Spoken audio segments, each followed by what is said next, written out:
It's been a few months since I made a video about Ukraine, after having made a few at the beginning, to describe the apparent war propaganda being completely divorced from reality and the really transparent narratives that were being insisted upon that I objected to and still do. I'm going to make another video today, this time in the aftermath of the country being almost blackouted entirely, with Russia having targeted the power grid and disabled the electricity supply to entire chunks of the country, including major cities. So a few weeks ago, there was an interview by the BBC of the Russian ambassador. This guy is called Andrei Kelin, and he was being confronted about some of the things that have happened recently. This war is really heating up. Russia finally did its first wave of mobilization after Ukraine had already done like 7 or 8 or 9 or something. I can't even remember. I'm losing track at this point. But yeah, it's getting serious. It's clear that Russia has no intention of backing down. They were not just whimsically attacking a neighbour for some reason. This was obviously really well planned out and had been a long time coming. Some of us anticipated it for years, and our reactions to that corroborate that. But this interview was quite disturbing. I can't show the whole thing because I don't want to get copyrighted, so here is the parts that matter. So the BBC asked Andrei Kelin, "You've been hitting power transformer yards again. I've seen some of the pictures showing the damage, the Ukrainian pictures, and they look different to the original pictures, which were quite clearly this graphite bomb and soft bomb. Are you actually hitting them with explosive bombs rather than graphite bombs now?" So graphite bombs are designed to disperse carbon, which is highly conductive, of course, over electrical units and short the whole thing and disable it. So they've been doing that, and they were being confronted about that. And then Kellen says, "You'll forgive me if I don't give you the details, but I did say yesterday, and I repeat that today, that we're using a mixture of munitions to attack those targets, and we're doing this again because this is fundamental to disrupting the military command and control system of the Ukrainian army.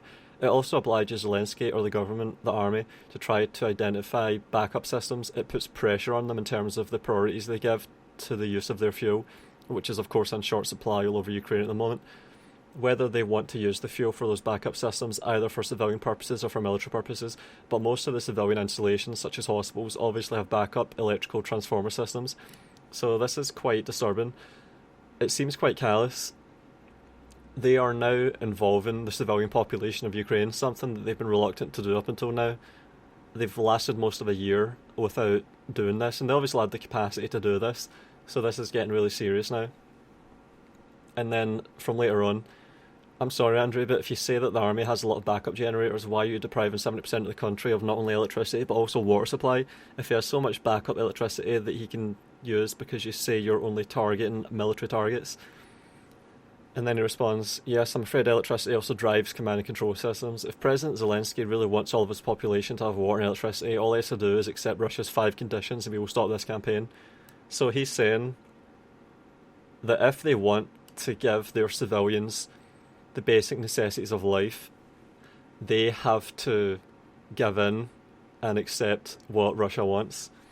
So he's holding the population of the country hostage. But as long as he doesn't do so, we will continue to attack those targets which provide the electricity for his armed forces. So, up to you to make up your mind if they are doing this to target the military targets, or if they are actually just targeting the civilians and trying to use them as a weapon of war. Is this the genocidal ambitions of Putin and Russia being realised? Is this given credence to Zelensky's claim from the very start that Russia intends to commit genocide against Ukrainians? Maybe, we'll see. Or could this be that they're trying to deprive the country of the will to wage war? Because of course if the Ukrainian public gives up and loses the will to resist, that's the end. So that might be what they're trying to do here. That's what is obviously being alleged by the West. And it might be true. If it is the case that they are targeting electricity and water supply for the purpose of demoralising the civilians, then could that be a war crime? Is that in direct contravention of the Geneva Convention? Is a war crime being committed against the whole of the Ukrainian people and the whole of the country?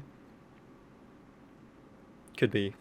If that has civilian consequences, it's for him to deal with, but that water, that electricity is turned back on for the people of Ukraine. Unfortunately, it has been turned off for good, or at least for a long, long time, for all of those 1.6 million Russian Ukrainians who have been driven from their homes and have suffered, not inconvenienced, but suffered, in many cases, permanent damage to their lives.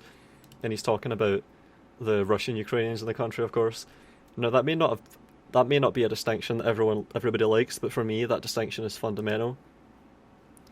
So, he's bringing up the Russian Ukrainians on Donbass that have been getting bombed for the past 8 years, and there's lots of videos on that I could compile, because I don't think anyone's really done that yet.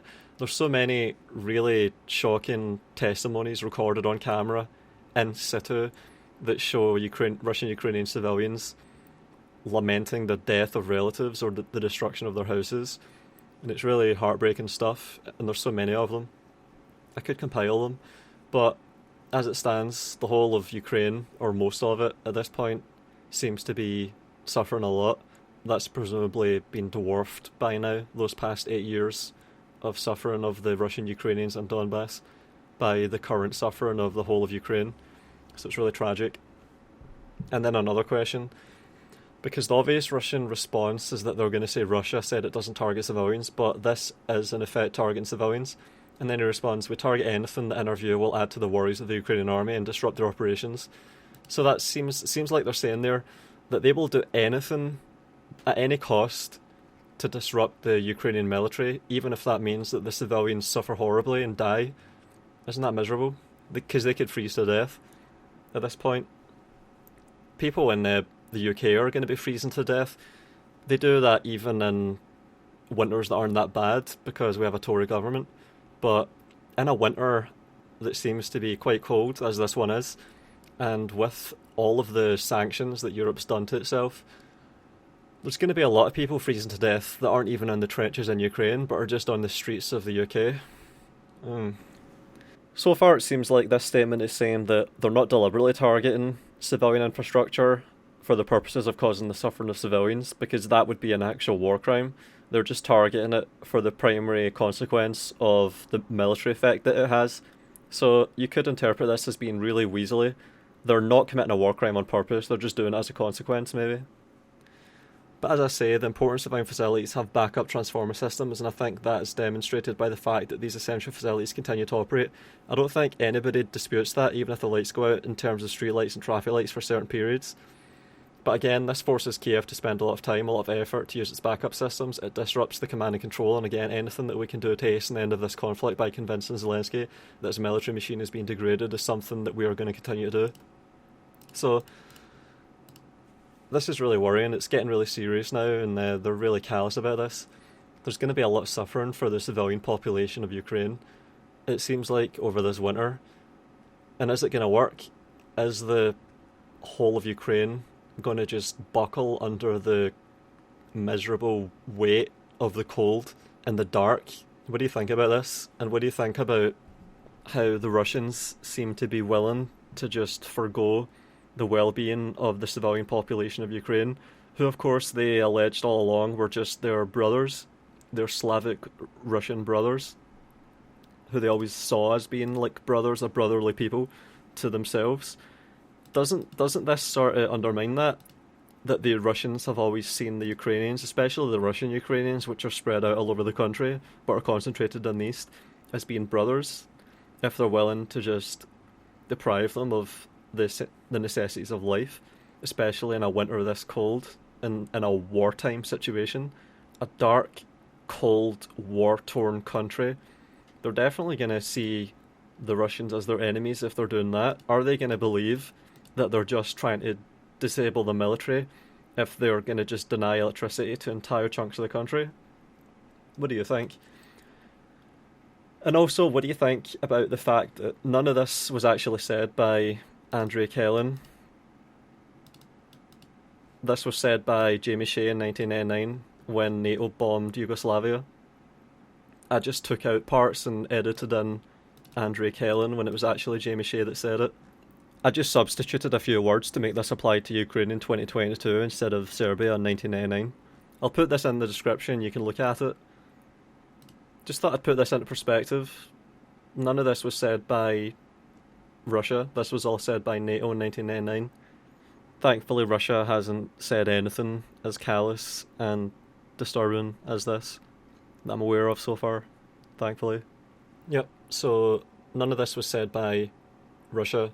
It was all said by NATO, and it was said by this guy here, the guy that said the killing of children and adult civilians by NATO was the cost to defeat an evil. And also, graphite bombs, as far as I'm aware, have not been used by Russia, but they were used by NATO, and they're anticipated to be used by South Korea in the event of a war in the Korean Peninsula. And here's one of the speeches that comes from. Something like this, one of these speeches here on C-SPAN where this guy stands before a bunch of reporters that ask him questions, soft questions, and he fields them and answers them. So that's where this comes from. It's not from the BBC interview, but you can listen to this as well and make up your own mind about the kind of stuff he says.